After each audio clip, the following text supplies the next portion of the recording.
భూమి మీద మీ కొరకు ధనమును కూర్చుకొనవద్దు. ఇక్కడ చిమ్మెటయు తుప్పును తినివేయును, దొంగలు కన్నము వేసి దొంగిలెదరు. పరలోకమందు మీ కొరకు ధనమును కూర్చుకొనుడి.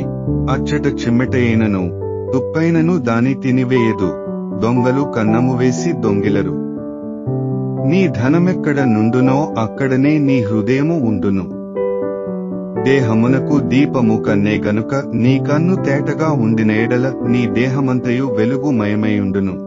నీ కన్ను చెడినదైతే నీ దేహమంతయు చీకటిమయమై యుండును.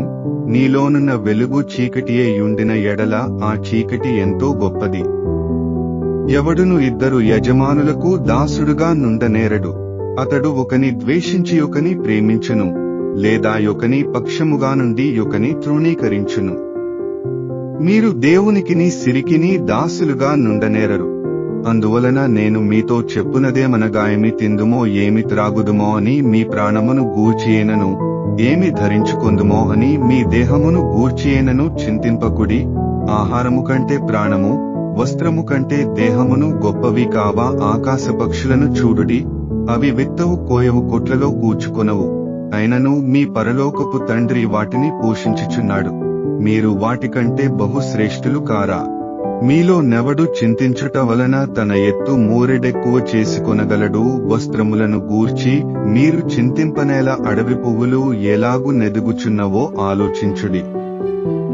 అవి కష్టపడవు, ఒడకవు, అయినను తన సమస్త వైభవముతో కూడిన సొలొమోను సహితము వీటిలో నొకదానివలనైనను అలంకరింపబడలేదు.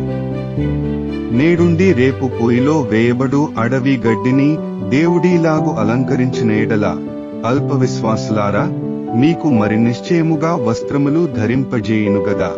కాబట్టి ఏమి తిందుమో ఏమి త్రాగుదుమో ఏమి ధరించుకొందుమో అని చింతింపకుడి. అన్యజనులు వీటన్నిటి విషయమే విచారింతురు. ఇవన్నీ మీకు కావలనని మీ పరలోకపు తండ్రికి తెలియును. కాబట్టి మీరు ఆయన రాజ్యమును నీతిని మొదట వెదకుడి, అప్పుడవన్నీయు మీకనుగ్రహింపబడును.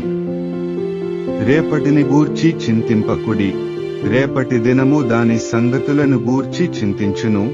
ఏనాటి కీడు ఆనాటికి చాలును.